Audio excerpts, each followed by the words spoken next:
Boys, lift the cloche. Jamie, do the honours. Welcome to another kitchen gadget video. Oh boys, are you gonna love this? Well, this can't be the gadget. That's a measuring So this spoon. has to be the gadget. Could be edible, but it's probably not. Is it a cleaning product? It feels like a cleaning product, like A biologically sound cleaning project? What would you clean with that? like a dishwasher tablet. Boys, you're nowhere near close. Oh, it can't be edible. Is 100% plant-based, non-toxic powder that magically solidifies used cooking oil for easy, safe disposal in household trash. This is Fry Away. We're taking the mess out of frying and creating a planet-friendly frying culture. Simply sprinkle and stir into hot oil, leave to cool and discard. If this works, I would say this is game-changing.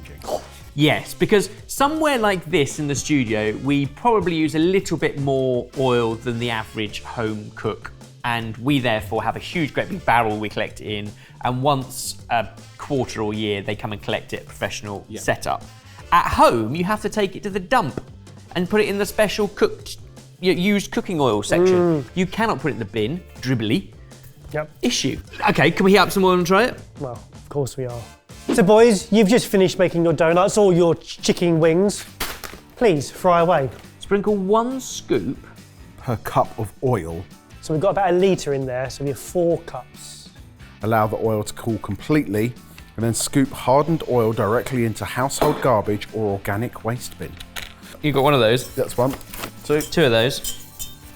So this is quite a big problem around the world. Like I said, it's clogged up my drains at home. But again, if it's not just your drains, you're clogging up everybody else's drains, creating what they call fatbergs in sewers. They're very clear about the fact that once you have added in the fry away, it is then not to be used again to cook with or to eat or to consume or anything like that. It's not suitable for cooking. Right, it's pretty much all dissolved.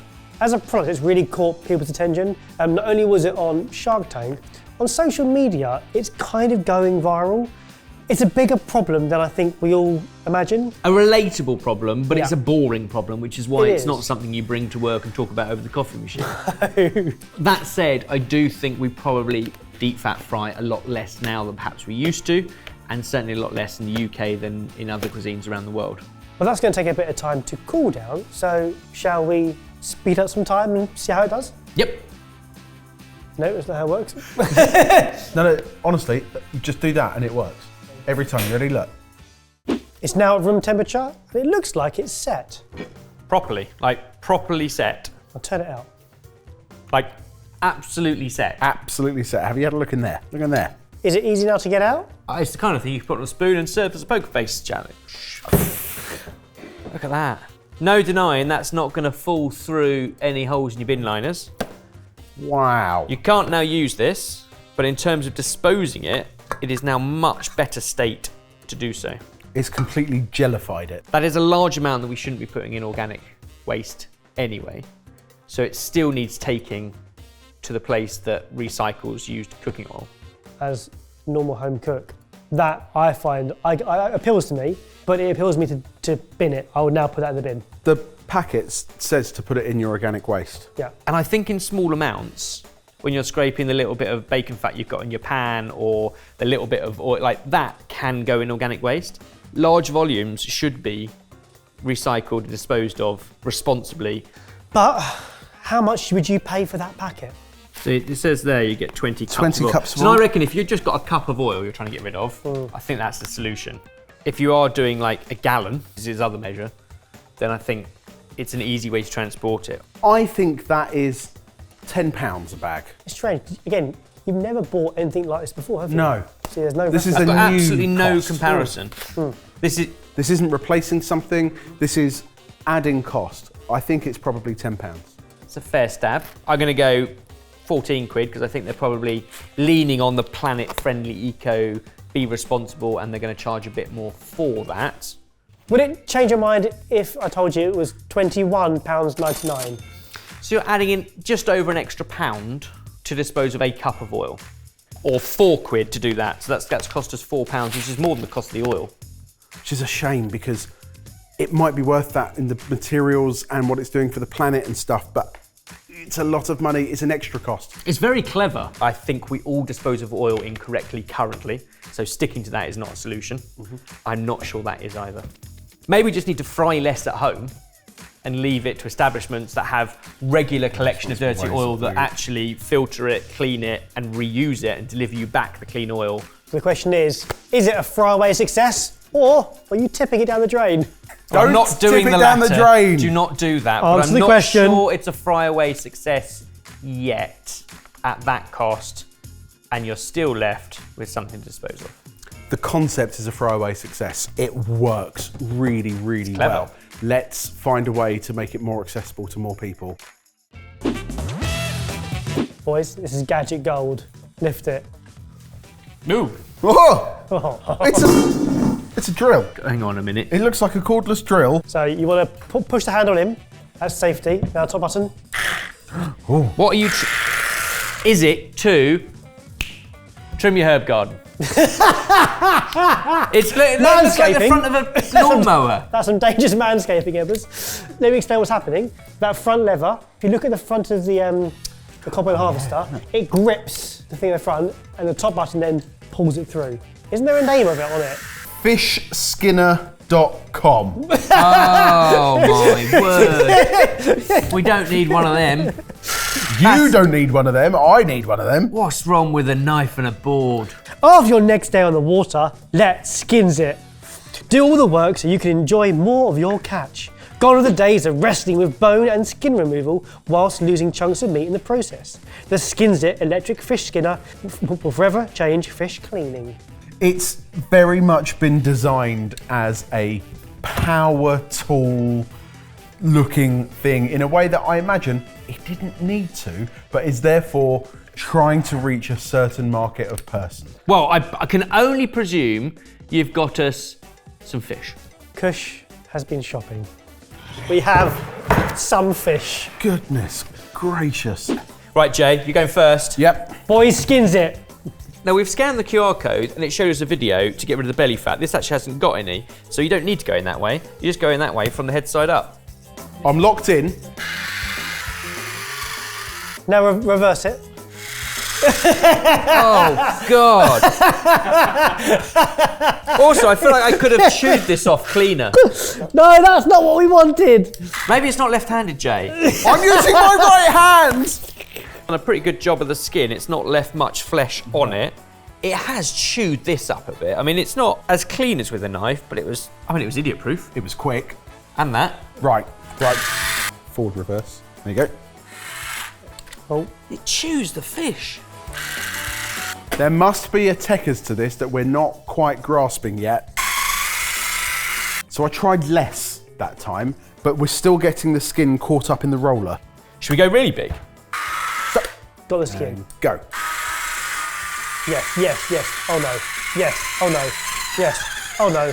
Oh no. Oh God. I mean, I've got the skin and the fish is on the board, but it's been even more chewed than normal. We've watched a few more videos. It's bugging us. We really think this should work. So it's keeping this level as you're going into it, and then Lift up. All videos I've seen of lift up. Should we or not? We must do, 'cause Yeah. the fish goes underneath. yeah.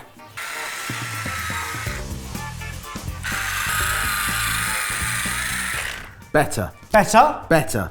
Flatfish? Yep. Should we give that a go? Oh, I'm scared of this one. I'm in. Show me. Oh my God. Oh God. Just as an example, exactly the same fish I just did with a knife, and what you end up with is that. Beautiful, smooth fish. So we're trying to work out why this is not working for us. People who are demonstrating it seem to be people who have freshly fished their catch. Therefore, we're wondering if the fish have scales in it, and therefore the skin is more leathery and doesn't wrap around the machine as much. All I can say is we've got plenty of fish for our fish curry tomorrow. Okay, you've had a play of it. We know your thoughts. How much do you reckon it is? If that's more than £80, spend the money on a day's masterclass with a fishmonger. I was going to say £60. £140.90. And yet all the videos we've seen, people are really happy with it. So perhaps we're doing something wrong, but in all honesty, get yourself a knife that's bendy enough to fillet it and learn to do it by hand, because by the time you've been through that many fish with the Skinit, you'd have learned how to do it properly.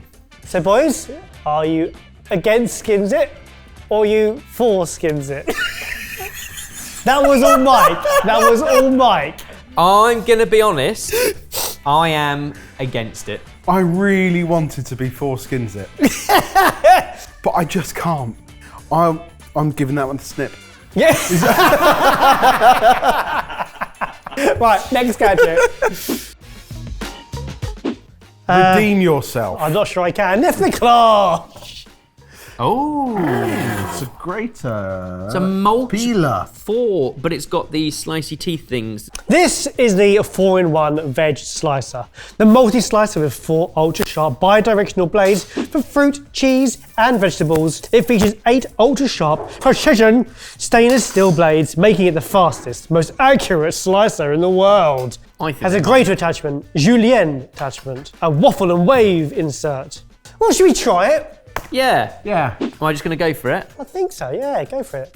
Let's test each and every attachment. So your Mac 4 Yeah. is the for vegetables, fruit and cheese, multi-slicer with 4 ultra-sharp double blades. I'm gonna be Basically, honest. it makes peeling 8 times faster. I would say it makes it 8 times more dangerous. So with every slice, how many slices are you getting? It's not. No, it's rubbish. So, Okay. hang on, let me explain what I mean by rubbish. You know when you have a razor, they're beveled, they bounce to move around the contours of your face and chin, Yeah. right? It's doing that, but it means that every one you come to, it wobbles, and then you go to another one, you get a double wobble, and then by the time you got a contact point of 3, you're now wobbling 3 times as much. okay. The handle gets in the way this Yep. end, Yeah. and the Yeah. thing gets in the way this end, which is why you always lose these corners. Yeah. Should we try the maybe the other attachments? We put on our. Oh, no, no. Oh my No, it's definitely the God. other side. It's definitely the other. Nope, doesn't feel at all secure. No. Because the handle gets in the way, it's coming at it at a funny angle. You can only start from there, and from there you've got no traction. Nope. Well, let's just finish off using all of it. See if there's at least one good one there. That is one of the most dangerous things we've ever had on the show. We've had some terribly dangerous gadgets. In order to have any purchase, you've got this in the way. So this might be the only one that does it because it stops here and it doesn't run the hole. But it's getting caught. Yeah. That's pretty good, but it's still not particularly ergonomic. Last one, let's test it. That is beetroot juice, not blood, but only because I was careful. Can we have a look at the box? Yeah. Okay. Should we get to it? How much did you pay for this four blade mandolin? Depends what your health insurance is like. Whatever it was, I would pay double to not use it. I told you it was £13. I'd pay £26 to not use it. Yeah. Jamie was correct. There are so many different options to use that will not risk life and limb. Let's be very devil's advocate about this. 4 blades that do interchange and clip in really easily, and they're easy to swap over, so you've got your 4 different things. They are averagely sharp. It's a bit like the Skinit. You could replace this with a knife. Yeah, just And some learn a skill, upskill yourself, and it will take time and practice. The handheld mandolin. Is it a vegetable maestro or is it out of tune? I'm lost for words, but it's the negative one of what you just said. Auto-tune, Yeah. it's tone deaf, tone don't deaf, like it. Don't like Next it. gadget. Don't buy it, please. I really Please hope this don't next buy one's it. going to cheer you up. In fact, I know it will. Ebbers, Jamie, this is guaranteed to lift your spirit, so please lift the cloche. Oh, telescope. It's telescopic. Does it decant liquids to an exact measurement? You plug it in, and then you push a button, and it pumps or blows in to a bottle, but I don't know why or what. Or does it suck? Does it suck, pump, or blow? It sips, Ebbers. This is the Sip Vault. This innovative invention provides precise measurement for pouring liquids with a range of from 1 to 999 millilitres in quantity mode. So you can pour out your wine or any other alcoholic beverages you choose with the Sip Vault. So that goes in your bottle. Where's it spit out from? So straight away they want to see how accurate it is by pouring it into a glass and measuring how much it weighs. So we tear the glass, we set it 100 ml. and we decant 98 millilitres plus the little dribble there. Okay, I that's think pretty it's good. fairly accurate. It's pretty Fairly good. accurate. I mean, it's not, if it claims to do it to the one, it's a tolerance out, but that's damn more accurate than any of us could pour. So why, with wine, is this useful? At home, not sure. If you're looking at weights and measures and accurate pour, arguably this is quicker than pouring and having to rinse stuff out if you've got it on the bottle already.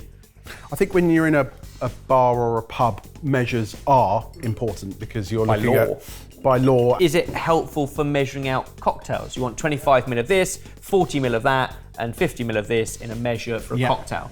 But you're not going to be putting that between different bottles. So if you have to clean it each time, because you saw how much red came out of that, obviously, you need to flush it out before you go in. Do you want to try some whiskey, Jay? You make us a cocktail, Oh, Jay. tequila. Make us a cocktail. Make us a cocktail. I'm going for 45. Why not? Do you like your tequila aerated? I like I like a full measure. Yeah, I asked for 45 ml, it's given me 36. Wait a minute, that was the first time. I wonder if there's some tequila in the pipe. So maybe now you've got a good flow. I kept it there in case there were any more drips. 43. Okay, so two So off the air mark. was probably a Factor, and again, it's 2 grams out. So now you want to move on to the whiskey, Jay. The first one flushes out your dregs. Now your pipe's full. You can test it in an actual glass. 45. 43 again, probably. Yeah, But 43. it's very accurate. It is recalibration. Consistently wrong. I guess it's one of those things, I think it sits on a bottle and stays there, I think. Could it be used in recipes? So I'm thinking like water or milk or things like that when you're baking and you want accuracy? Yes, we know it's pretty accurate. From its branding, Sip Vault, I'd assume they're trying to influence you to say, treat your alcohol like a vault and sip from it. Be careful, a bit at a time. So it's allowing you to measure it and treasure every sip. So cost-wise, bear in mind it's available in black, red, white and gold. How much do you think you'd pay for it? And yet this one is definitely branded as a smart wine dispenser. It's also not the one we bought. We bought us a Sip Vault, but we got a red sack. I think it's been rebranded to aim towards a wine drinking audience. I've come up with a use case for it. Okay. 6 different bottles of wine. And I really like the restaurant and wine bar concept Vagabond in London, where you can go and you can vend your own wine. You can literally try 25 ml of a wine, you find one you like, and then you dispense the full amount. And imagine having 6 bottles of wine lined up with 6 of these, with friends over, they can all pick their own wine and they can try them and bounce between. So how much did you pay for 6 of these then, Ben? Well, that was my worry. Let's do maths on that quickly. Because if it's more than 20 quid, then that's an expensive outlay for 6 of them. Well, if you really want 6, you're paying £342. Goodness me. £57 a pop. £57 a pop. Alcohol intake and knowing how much you are drinking is a very important thing. Therefore, having something like this is a useful thing to have. You can also get those little measuring cups or spoons that do that for mere pennies on the pound. And you've all already got scales because you use Sidekick regularly, and therefore you can do the same thing like that. So for this one, I haven't got brand names. I've barely got a question. Are you adding it to your Sip Vault or are you red sacking it off? I really like the concept of this one, and now having used it, I'm less convinced by it. It is smart. It does dispense wine. It is accurate. I think I'm going to sack it off. It's one of those gadgets that does absolutely everything it says that it's going to do, and it does it really well. My question is, do you need it? And so I think I'm going to red sack it off. Well, that's how most of these gadgets go, but let us know what you think of today's gadgets. Also, if you have any more ideas of things that we should be reviewing, please let us know. We love seeing Ben miserable.